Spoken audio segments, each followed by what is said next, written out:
এক ব্যক্তি উটের পিঠে একটা বোঝা চাপিয়ে দিয়েছিল।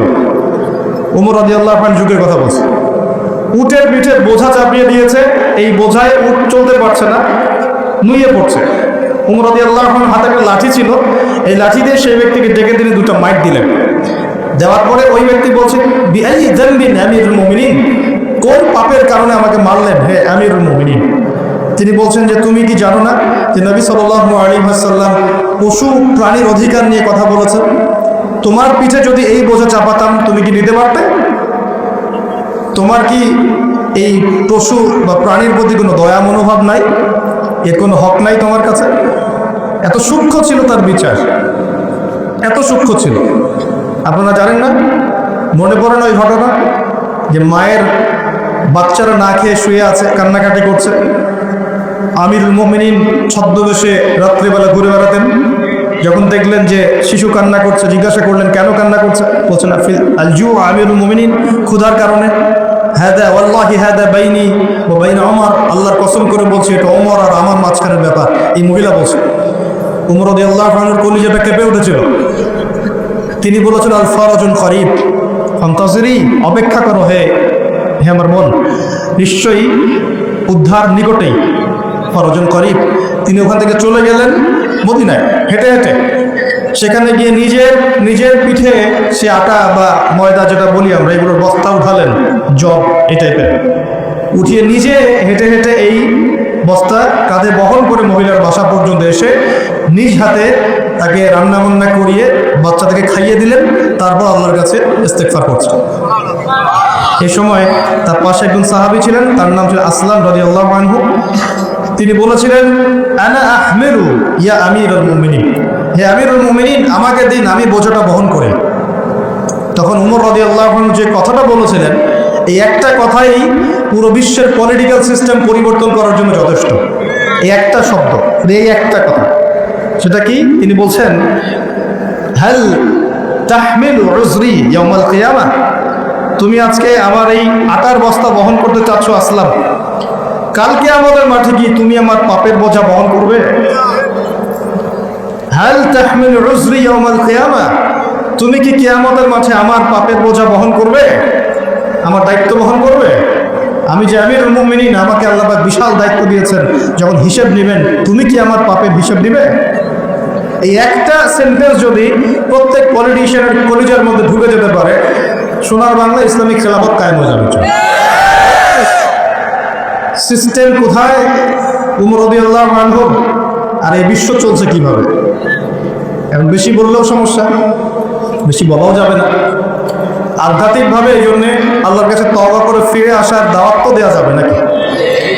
আল্লাহ রাব্বুল আলামিন যাকে যত বড় দায়িত্ব দিয়েছেন তার কাছে তত কঠিন হিসাব নেবে, এটা চূড়ান্ত। এই স্টেটমেন্ট আপনি পাঠাতে পারবেন না। আল্লাহ পাক যাকে যত বড় দায়িত্ব দিয়েছেন তার কাছ থেকে তত বড় হিসাব নেবেন। যার দায়িত্ব যত কম তার হিসাব তত আসান। একটা হাদিসের মধ্যে আসছে, রাসূল সাল্লাল্লাহু আলাইহি ওয়াসাল্লাম একজন সাহাবী বলেছেন, এটা আসার হাদিস না, এটা আসার, সাহাবীদের একটা চিহ্ন, তাদের থেকে আসছে। তারা বলছেন যখন তোমরা দেখবে জুমার খুতবা হচ্ছে খুব লম্বা, অনেক লম্বা খুতবা হচ্ছে, নামাজ খুব সংক্ষিপ্ত, তখন বুঝবা ওই যুগটা হচ্ছে অজ্ঞদের যুগ। কিসের যুগ? কারণ অজ্ঞদেরকে বোঝাতে অনেক সময় লাগে। একটা বিষয়, সহজ বিষয় বোঝাতে অনেক সময় লাগবে, কারণ কিছুই বোঝে না তারা, প্রত্যেকটা বিষয় খুঁটিয়ে নিয়ে বোঝাতে হয়। আর যখন দেখবে যে জুমার খুতবা হচ্ছে সংক্ষিপ্ত, নামাজটা হচ্ছে লম্বা, বুঝবে এই যুগটা জ্ঞানী মানুষদের যুগ। কারণ জ্ঞানী মানুষদেরকে বেশি কথা বলতে হয় না, টাচ দিলে বুঝতে পারে কি বলতে যাচ্ছে, কি ওয়াজ করতেছে সেটা বড় কথা না, কতক্ষণ ওয়াজ করছে এটা এখন বড় কথা হয়ে গেছে। তো এগুলো চলছে, এই মেজর ইস্যু যেটার সাথে পুরো বিশ্বের অর্থনীতি, রাজনীতি, সমরনীতি, ফাইন্যান্স, গ্যাসের দাম, তেলের দাম, ভোগ্যপণ্যের দাম, নিত্য প্রয়োজনীয় পণ্যের দাম, রেমিটেন্স, আপনার ডলার রিজার্ভ, মুদ্রাস্ফীতি, সব জড়িত হয়ে আছে ইউক্রেন রাশিয়ার ইস্যুর সাথে। সব কিছু জড়িত এই ইস্যুর সাথে, কোনো আলাপ নাই। আচ্ছা ওটা বাদ দেন, আমাদের না ওটা। এখন টাটকা ইস্যু চলছে কোরআন পুড়িয়ে দেয়া, চলছে না? পশ্চিমারা কোরআন পুড়িয়ে দিচ্ছে। কোরআনের প্রতি এত ক্ষোভ কেন পোড়াচ্ছেন? এটা কি ওদের বাক স্বাধীনতা? এখন কি মানবতা বিরোধী অপরাধ হচ্ছে না? এটা সন্ত্রাসবাদ নয়? এটা কি নব্য সাদা চামড়া নয়? এটা কি ব্লাসফেমি নয়? ধর্ম অবমাননা নয়? এই কাজটা যদি আমরা করতাম, আমরা যদি আল্লাহ না করুক, আমরা তো করবো না, কারণ আমরা এসবে যাই না। আমাদের মধ্যে কোনো মুসলিম ভাই আল্লাহ না করুক যদি অন্য কোনো ধর্মবন্ধু করাতো, তাহলে আপনার কি মনে হয় অবস্থা এমন থাকতো? টুটি চিপে ধরতো, কলার চিপে ধরতো। তো এখন কিছু হয় না, এখন ব্লাসফেমি হয় না, মানবতার বিরোধী অপরাধ হয় না, এটা সন্ত্রাসবাদ না, এটা জঙ্গিবাদ না? তারা যে সারা বিশ্বে প্রত্যেক মুসলিম কান্ট্রিতে লক্ষ লক্ষ মুসলিম ভাই বোনকে হত্যা করছে, এটা জঙ্গিবাদ না? এটা সন্ত্রাসবাদ না? ওরা তো ছেলে ছেলেদের বিয়ে করে, নেকটা হয়ে ঘোরাফেরা করে, উলঙ্গ হয়ে ঘোরাফেরা করে। ওদের সমাজে এক একটা মেয়ে বিয়ের আগে 10 বার করে সেক্স করে কমপক্ষে। এক একটা ছেলে বিয়ের আগে 10-20টা মেয়ের সাথে সাতভোগ করে। ওরা আমাদেরকে শেখায় এখন সভ্যতা কাকে বলে, ওরা আমাদেরকে শেখায় জ্ঞান কিভাবে শিখতে হবে, ওরা আমাদেরকে যে মতবাদ শেখায় আমরা সেটা কাটপেস্ট করে প্রয়োগ করি। সব কিছু ওদের থেকে আসতেছে আমাদের। আমরা আমাদের গায়রত, কোরআন এবং সুন্নাহ আদর্শ হারিয়ে ফেললাম, এতই দুর্বল হয়ে গেলাম। একটা সময় মুসলিমরা পুরো বিশ্বকে নেতৃত্ব দিত। মানে আমরা যদি বিশ্বের কোনো দেশকে বলতাম ওঠো, ওরা উঠতো, বসতো, বলতে বসো, বসতো। এই জায়গায় আমরা ছিলাম একদিন দুই দিন না, প্রায় 1200 বছর। কত বছর? 1200 বছর। এই জেনারেশন কি এই কথাটা জানে সত্যি? এই জেনারেশনের কত পার্সেন্ট মানুষ এটা জানে? কত পার্সেন্ট যুবক এটা জানে যে আমাদের শেকড় কোথায়? এই উপমহাদেশে ইসলাম কিভাবে এসেছে, ইউরোপে ইসলাম কিভাবে গেছে, ওরা কিভাবে ইসলাম বিদ্বেষী হলো, কয়টা ক্রুসেড হয়েছে, কয়টা ক্রুসেড তারা লঞ্চ করেছিল, কতবার তারা আমাদের উপর আক্রমণ করেছে, কেন তারা পুরো বিশ্ব জুড়ে মুসলিমদেরকে আজকে মেরে ফেলতে চায়, ডমিনেট করতে চায়, কেন চায়, উদ্দেশ্য কি ওদের? কেন কোরআন পড়িয়ে দিচ্ছে? এর সাথে কি শত্রুতা? আল্লাহ পাক কোরআনকে বলছেন যে ওয়ালাকাদ সাররাফনা ফি হাযাল কুরআন লিন-নাস মিন কুল্লি মাসাল, আমি এই কোরআনের মধ্যে মানব জাতির জন্য সমস্ত বিষয় বর্ণনা করেছি বলে সুবহানাল্লাহ। আল্লাহ পাক বলছেন ওয়া নাযালনা আলাইকাল কিতাব, হে নবী আমি তোমার প্রতি এমন কিতাব নাযিল করেছি তিবিয়ানান লিকুল্লি শাই, যে কিতাবটা প্রতিটা বিষয়কে ব্যাখ্যা করবে। হুদা ওয়া রাহমাতান, এটা হেদায়েত এবং এটা রহমত। ওয়া বুশরা লিল মুসলিমিন, মুসলিমদের জন্য এটা বুশরা, সুসংবাদ। তো এত সুসংবাদে পরিপূর্ণ বইটাকে কেন পড়াচ্ছে তারা? কার প্রতি বিদ্বেষ? কেন কোরআনকে সহ্য করতে পারছে না? কারণ কোরআন ওদের সমকামিতার বিরুদ্ধে, কোরআন ওদের সুদের বিরুদ্ধে, কোরআন ওদের জুলুমের বিরুদ্ধে। কোরআন পৃথিবীর সমস্ত জুলুমের বিরুদ্ধে দাঁড়িয়ে যাবে। কোরআন পর্নোগ্রাফির বিরুদ্ধে, কোরআন এই জেনার বিরুদ্ধে, কোরআন ওদের সমস্ত নোংরামির বিরুদ্ধে। এই কারণেই কোরআনের সাথে এত শত্রুতা। ওরা সারা বিশ্ব জুড়ে চুরি আর ডাকাতি করছে, কোরআন তার বিরুদ্ধে। সারা বিশ্ব জুড়ে শিরক ছড়িয়ে দিচ্ছে, কোরআন তার বিরুদ্ধে। সারা বিশ্বের মতবাদ ছড়িয়ে দিচ্ছে যে আল্লাহর পুত্র আছে ঈসা আলাইহিস সালাম, নাউযুবিল্লাহ, কোরআন তার বিরুদ্ধে। তারা মুহাম্মদ সাল্লাল্লাহু আলাইহি ওয়াসাল্লাম এবং তার সুন্নতকে অস্বীকার করে, কোরআন তার পক্ষে। কোরআনে বলা হচ্ছে যে আল্লাহর জমিনে আল্লাহ পাকের দ্বীনটা প্রতিষ্ঠা করতে হবে, ওরা তার বিপক্ষে। এই সমস্ত কারণে ওরা কোরআনকে জ্বালিয়ে দিতে চায়। এখন কোরআনে কখনো বলা আছে নিরপরাধ কোনো মানুষকে হত্যা করতে হবে? এইরকম একটা কিতাবকে তারা কেন পড়াচ্ছে? এই শুনে কতগুলো ওয়াজ মাহফিল শুনেছেন, কয়টা প্রশ্ন শুনেছেন?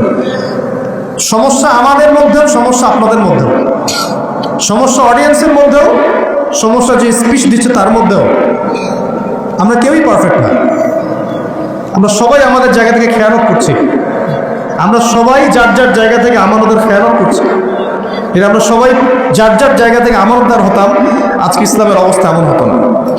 বিশ্বাস করেন, সেকুলার সমাজ, নাস্তিক সমাজ, বা যারা একটু মুক্ত চিন্তা বলে, বাক স্বাধীনতার কথা বলে, মুক্ত চিন্তার কথা বলে, যারা দাবি করে তারা একটু স্মার্ট, এমন দাবি করে না, এই বিশাল কমিউনিটি ইসলামের নামে এরকম কিছু ভণ্ডামি দেখে ইসলাম সম্পর্কে বিরূপ ধারণা সৃষ্টি করে। এবং এই ইস্যুগুলোকে কেন্দ্র করে তারা সারা ওয়ার্ল্ডে প্রোপাগান্ডা চালায় ইসলামটা এমন। ইসলাম কি এমন? ইসলামকে আজকে হাসি ঠাট্টার পাত্র বানানো হয়েছে। এগুলো দেখে কোনো মানুষ ভালো থাকতে পারে? যদি ভিতরে ঈমান থাকে, আপনার ভিতরে রক্তক্ষরণ হবে, আপনার কলিজা কাঁপবে, ভিতরে একটা জ্বালান ফিল হবে, আগুন জ্বলবে ভিতরে, সমুদ্রের মতো। সমুদ্র আস্তে আস্তে বয়ে যাচ্ছে ঠিকই, ভিতরে কিন্তু আগ্নেয়গিরি আছে। জানেন সমুদ্রের ভিতরে কি আছে? আগুন আছে, আগুন। কিয়ামতের দিন ফেটে পড়বে সমুদ্র, কিয়ামতের দিন সমুদ্র ফেটে পড়বে এবং পানিতে আগুন লেগে যাবে। আমরা তো জানি যে পানিকে নেভায়, আগুনকে নেভায় পানি, তাই না? কিয়ামতের মাঠে উল্টা হবে, আগুনেই পানিতে আগুন লেগে যাবে কিয়ামতের মাঠে। সূরা তাকবীর পড়ে দেখেন, এর নিচের মধ্যে এরকম আগুন আছে। এগুলো দেখার পরেও কোনো ইমানদার মানুষ ভালো থাকতে পারে? টাটকা ইস্যু ছিল এই যে একটা বৈশ্বিক সংকট, যুদ্ধ চলছে সারা বিশ্বে, তার উপর করোনার একটা প্রভাব চলে গেছে। আরেকটা আছে এই যে কোরআন ইস্যু চলছে এখন। আর সবচেয়ে লেটেস্ট, এবং এটা তো চলছেই বিগত 80 বছর থেকে, আবার নতুন করে ইস্যু চলছে এখন, প্যালেস্টাইন, ফিলিস্তিন এবং ইসরায়েল ইস্যু চলছে না? এখনকার ইস্যু ওদের, এখনকার ভিশন কি? যে আমাদের মসজিদ বাইতুল আকসা, মসজিদুল আকসা, এটাকে সরিয়ে ফেলে সেখানে ওদের টেম্পল নির্মাণ করার প্ল্যান এখন। আমরা এই পর্যন্তই বলতে পারবো না, এর বেশি কিছুই করতে পারবো না। আমাদের ইমান এই অবস্থাতেই এখন। একটা লেভেল থাকে, মান রাআ মিনকুম মুনকার, কেউ যদি কোনো মুনকার কাজ দেখে ফালিয়ুগাইয়ির বিয়াদিহি, ক্ষমতা থাকলে হাত দিয়ে সরিয়ে দিবে, মানে ক্ষমতা থাকলে একদম লড়াই করে সরাই দিবে। এটা এক নম্বর। দুই, ওয়াইল্লাম ইয়াস্তাতি, যদি সেটা করতে না পারে ফাবিলিসানিহি, কমপক্ষে লিসান দিয়ে বলবে। লিসান দিয়ে বলে কয়জন? ওঠেন বসেন ওয়াজ মাহফিল চলছে, লিসান দিয়ে বলে কয়জন? কয়জন হকপন্থী ওলামায়ে কেরাম এই পুরো ওয়ার্ল্ড অ্যাফেয়ার্সের বড় বড় ইস্যুগুলোকে নিয়ে বীর দর্পে কথা বলছে বাংলার মাটিতে? কিন্তু দেখতে হবে তো, আপনাকে খেয়াল করতে হবে তো বিষয়গুলো। ওয়াজ মাহফিল কি আল্লাহর আমানত না? দিনের আমানত না? এটা কি মুসলিমদের পক্ষে কথা বলবে না বিপক্ষে কথা বলবে? ইসলামকে রিপ্রেজেন্ট করবে কি না? তাহলে ওই ইস্যুটা কি বড় ইস্যু নয়? শেষ জামানার হাদিসগুলো পড়ে দেখেন, শেষ জামানার সবচেয়ে ইম্পর্টেন্ট জায়গা হচ্ছে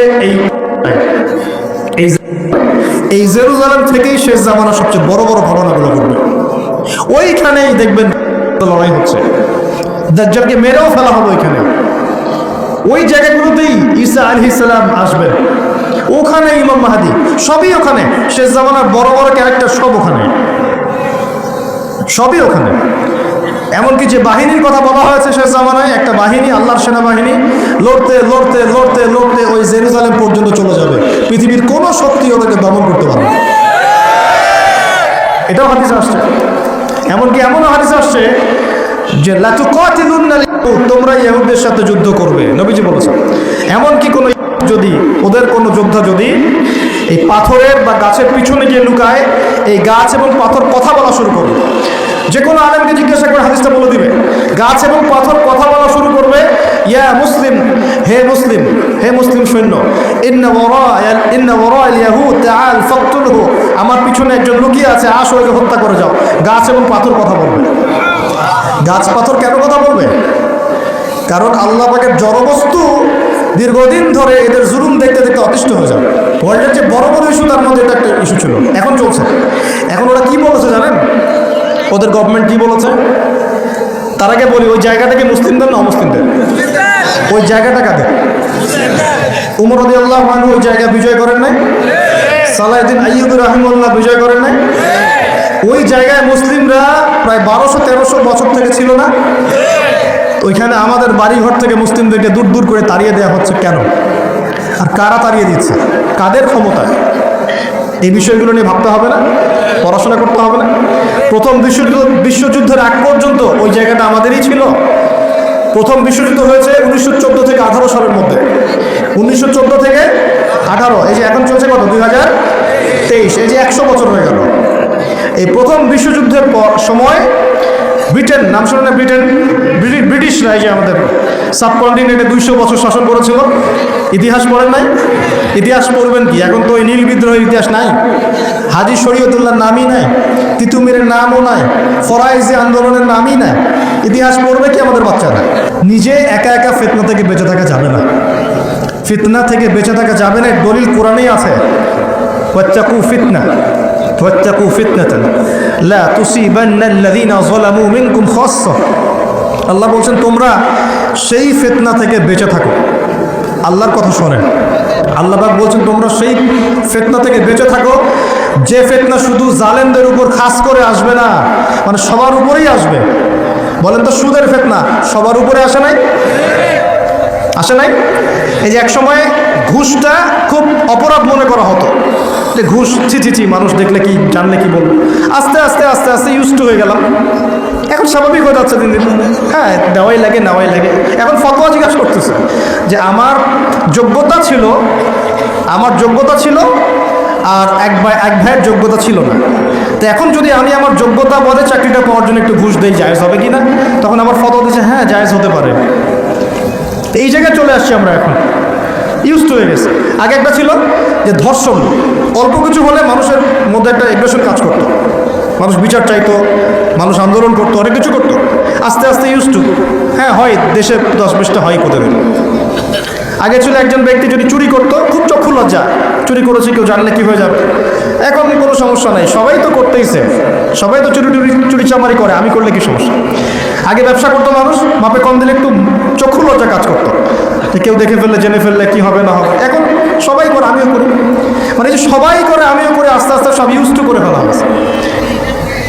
প্রথম ইস্যুগুলো নিয়ে মানুষ খুব উদ্বেগ ছিল, হ্যাঁ ওটা আমাদের জায়গা, এটা আমাদের ফেরানোর চেষ্টা করতে হবে, ইত্যাদি। আস্তে আস্তে আচ্ছা ঠিক আছে, আস্তে আস্তে হ্যাঁ ঠিক আছে, ইউজ টু।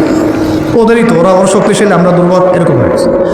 আস্তে আস্তে এই যে অবস্থা, এতে করে শুধু এক শ্রেণীর মানুষ ইফেক্টেড হবে না, পুরো উম্মার সবাই ইফেক্টেড হবে। আস্তে আস্তে এই সমস্যাগুলোর ফলাফল আপনার আমার বাসার দরজায় যদি না আসছে, নাম বদলে ফেলবো ইনশাআল্লাহ। সবার দরজায় এই ফিতনাগুলো আসবে। এখন আমি একটা হাদিস শুধু আপনাদেরকে বলবো আজকে, এই একটা হাদিস থেকে আমি আলোচনা গুটিয়েও নিব, এবং শেষের দিকে আমি কিছু স্পেশাল নসিহত করবো আগামী রমজানের জন্য। কিসের জন্য? মনে আছে রমজানের কথা? এতটুকু যে আলোচনা শুনলেন, তাতে একটা জিনিস আপনার কাছে স্পষ্ট, যে পুরো বিশ্বের প্রেক্ষাপট কিন্তু ভালো না এবং মুসলিমদের অনুকূলে না। এই জায়গায় নাকে তেল দিয়ে সবাই ঘুমিয়ে যাওয়ার, ইবাদত করবে, এই সুযোগটা নাই। এখন প্রথমে জ্ঞান অর্জন করতে হবে। কী করতে হবে? জ্ঞান অর্জন, তারপর সচেতনতা, তারপর বেশি বেশি আমল করা, নিজের হায়াতটাকে মূল্যায়ন করা। এরপর দরকার হবে আমার পরিবারটাকে আগে ঠিক করা। কী করা? আগে পরিবার ঠিক করা, নিজের পরিবারের জিম্মাদারি আগে, তারপরে আমার রিজিকের সোর্সটাকে হালাল করে তোলা। এরপরে আমি আমার সাধ্যমতো সৎ কাজে আদেশ করব, অসৎ কাজে নিষেধ করব, এবং উম্মার মধ্যে বিভক্তি বাড়াবো না, ফিতনা বাড়াবো না, বরং সাধ্য থাকলে, ক্ষমতা থাকলে আমি এখানে প্রবলেম সলভ করার চেষ্টা করব। আর আমরা আপোষে একটা কান্ট্রির মধ্যে একে অপরের সাথে লড়াই সংঘাতে যাব না। যদি যাই তাহলে কি হবে? উভয়ের মাঝখানে ইউনিটি নষ্ট হয়ে যাবে, আমাদের শক্তি কমে যাবে, হাওয়া বেরিয়ে যাবে, যা ভালো আছে ওইটাও থাকবে না। আল্লাহ পাক আমাদের সবাইকে কথাগুলো একটু বোঝার তৌফিক দেন। সর্বপ্রথম আল্লাহর কাছে দোয়া করে আল্লাহ পাক যেন আমাদের সবাইকে জানা অনুযায়ী আমল করার তৌফিক দান করেন, এবং আমি যা বলছি তার উপর আগে আমাকে আমল করার তৌফিক দান করেন, এবং আপনাদের মধ্যে যারা বুদ্ধিদীপ্ত মানুষ, তাদের কলমের মধ্যে কথাগুলো আল্লাহ পাক পৌঁছে দেন। একজন মানুষও যদি পুরো বিষয়গুলো বুঝতে পারে এবং তার দ্বারা যদি আগামীতে কোনো খেদমত হয়, আমি সফল, ইনশাআল্লাহ আমরা সফল। আমরা প্রত্যেকটা জায়গায় যদি একটা করে দিনের মার্কাজ প্রতিষ্ঠান গড়ে তুলি, প্রত্যেক জেলায় যদি একটা করেও এমন আলেম তৈরি হয়, একজন করেও, যে কোরআন সুন্নাহর জ্ঞানকে দিয়ে ওয়ার্ল্ডকে চ্যালেঞ্জ করতে পারে, আমরা সফল ইনশাআল্লাহ। এটাই যথেষ্ট। একজন ইমাম বুখারী রাহিমাহুল্লাহ এর ওস্তাদ বলতেন যে আমার এই দার্সের মধ্যে যদি এমন একজন ব্যক্তি বের হয় যে নবীর হাদিসগুলোকে, মানে সহি জয়ীফ জাল, এগুলোকে বাছাই করে সহিগুলোকে আলাদা করে ফেলবে, হ্যাঁ, আমার আজকের দার্স সফল। ইমাম বুখারী রাহিমাহুল্লাহর কলবে, কলিজায় এই কথাটা এত দাগ কেটেছিল যে তিনি পরবর্তীতে সেই ছাত্র হয়ে দেখিয়েছেন। একজনই যথেষ্ট, ভালো নেতা একজন যথেষ্ট, তাই না? উমর রাদিয়াল্লাহু আনহু কয়জন ছিলেন? একজন না দুজন? আবু বকর কয়জন হয়েছে? উসমান কয়জন হয়েছে? আলী ইবনে আবি তালেব কয়জন? একজন যথেষ্ট। একজন কি পাওয়া যাবে আজকে ইনশাআল্লাহ? যে কথাগুলো বুঝবে এবং আমল করবে, অনেক জ্ঞান অর্জন করবে ইনশাআল্লাহ, আমল করবে, পরিবার করবে, হালাল খাবে এবং সুন্নতের উপর থাকবে, সত্যটাকে সত্য বলে স্পষ্ট করবে, কাউকে ভয় করবে না, মিথ্যাকে মিথ্যা বলে স্পষ্ট করবে, কাউকে ভয় করবে না, ফিতনা বাড়াবে না, কমানোর চেষ্টা করবে, ব্যক্তিত্বশীল হবে, ইসলামকে হাসি ঠাট্টার পাত্র বানাবে না, ব্যক্তিত্ব সম্পন্ন হবে, এবং ইনশাআল্লাহ তাআলা সারা জীবনের লক্ষ্য স্থির করবে যে আমার জীবনের লক্ষ্য হচ্ছে আল্লাহর দিনকে প্রচার করা, প্রসার ঘটানো, প্রতিষ্ঠার চেষ্টা করা। একজন পাওয়া যাবে ইনশাআল্লাহ? কে রাজি আছেন বলেন? বাকিরা রাজি নাই? আচ্ছা, আলহামদুলিল্লাহ, আল্লাহ পাক কবুল করুন বলি আমি। বিসমিল্লাহির রহমানির রহিম। এবার হাদিসটা শুনেন। নবী সাল্লাল্লাহু আলাইহি ওয়াসাল্লাম বলেছেন, বলেন সাল্লাল্লাহু আলাইহি ওয়াসাল্লাম, নবী সাল্লাল্লাহু আলাইহি ওয়াসাল্লাম বলেছেন, সাবআতুন, 7 শ্রেণীর মানুষ আছে। কয় শ্রেণী? আমার সাথে একটু মনোযোগ দেন, এটা আমাদের লেকচারের মূল জায়গা। 7 শ্রেণীর মানুষ আছে। কত শ্রেণী? সাবআতুন ইউজিল্লুহুমুল্লাহু তাআলা ফি জিল্লিহি, আল্লাহ পাক এই 7 শ্রেণীকে আল্লাহর ছায়ায় ছায়া দিবেন, মানে আল্লাহ পাকের আরশের ছায়ায় ছায়া দিবেন। ইয়াউমা লা জিল্লা ইল্লা জিল্লুহ, যেদিন এই ছায়া ছাড়া অন্য কোনো ছায়া থাকবে না। বলেন সুবহানাল্লাহ। কত শ্রেণী? আমি জানি হাদিসটা আপনারা আগেও শুনেছেন, তা আজকে নতুনভাবে শেখেন। কয় শ্রেণী? 7 শ্রেণী। কোথায় ছায়া পাবে? আরশের ছায়া। ওই দিন অন্য কোনো ছায়া থাকবে না। এই ছায়া ছায়া পাবে মানে সে কি জান্নাতি না জাহান্নামী? তার কোনো টেনশন হবে? কোনো হিসাব নিকাশের টেনশন, কোনো ভয়, কোনো কিয়ামতের বিভীষিকা কিচ্ছু নাই। একদম সুকুন, ইতমিনাল, একদম নিরাপদ। আচ্ছা, 1 নাম্বার, আগে সিরিয়াল ওয়াইজ বলি, তারপর আপনাকে বোঝাচ্ছি। 1 নাম্বার হচ্ছে ইমামুল আদিল। কি নাম? ইমামুল আদিল, মানে ন্যায়পরায়ণ শাসক। ন্যায়পরায়ণ শাসক, রাষ্ট্রের শাসক হতে পারে, সমাজের হতে পারে, পরিবারেরও হতে পারে। যেখানে যে দায়িত্বশীল তাকেই তার দায়িত্বশীল বলা হয়। আচ্ছা, 1 নাম্বার ইমামুল আদিল। 2 নাম্বার ওয়াশাবুন, এই যে তুমি যুবক, ওয়াশাবুন যুবক, নাশআ ফি ইবাদাতিল্লাহি তাআলা, যে আল্লাহ পাকের ইবাদতে তার যৌবন বিলিয়ে দিয়েছে। কে সেটা? যুবক না বৃদ্ধ? কি করেছে? আল্লাহর ইবাদতে জীবন যৌবনটাকে বিলিয়ে দিয়েছে। বিলিয়ে দেওয়ার মানে কি? বিলিয়ে দেওয়ার মানে কি পার্ট টাইম মুসলিম হও না ফুল টাইম মুসলিম হও? ফুল টাইম মুসলিম। আচ্ছা, সে কি কোরআন হাদিসের অংশ মানবে না পুরোটা মানবে? আলহামদুলিল্লাহ। 3 নাম্বার রজুলুন, এমন ব্যক্তি, কলবুহু, যার কলব, কলব মানে কি? অন্তর, মুআল্লাকুন ফিল মসজিদ, মসজিদের সাথে অন্তর কি থাকে? ঝুলে থাকে। এটা কি সত্যি সত্যি কলেজে ঝুলে থাকে না টান? কি বোঝানো হচ্ছে? মসজিদের সাথে কি টান? ওই যে মোবাইল ফোনের সাথে যেমন হয়েছে আর কি, এখন ওইটাই হয়েছে না মোবাইলের সাথে। এখন রজুলুন কলবুহু মুআল্লাকুন বিল মোবাইল, এখন হয়েছে এরকম যে এমন ব্যক্তি যার অন্তর কি হয়? মোবাইলের সাথে ঝুলে থাকে, থাকে না? সবার, আমার সহ সবার ফোন সার্চ করলে দেখা যাবে যে আমরা লাস্ট হতে 1 ঘন্টা 2 ঘন্টা আগে লাস্ট টাইম আমরা হোয়াটসঅ্যাপ চেক করেছি, ফেসবুক চেক করেছি, আমরা ইউটিউব চেক করেছি। কিন্তু যদি আমল নামা দেখা হয়, দেখা যাবে লাস্ট 1 মাসেও কোরআন চেক করে নাই, লাস্ট 2 মাসেও হাদিসের একটা বই খুলে দেখে না। আল্লাহ পাক আমাদেরকে বোঝার তৌফিক দান করুন, এইরকম খারাপ বদ অভ্যাস থেকে বেরিয়ে আসার তৌফিক দান করুন। এখানে 3 নাম্বার, সেই ব্যক্তি যার কলব কোথায় ঝুলে থাকে?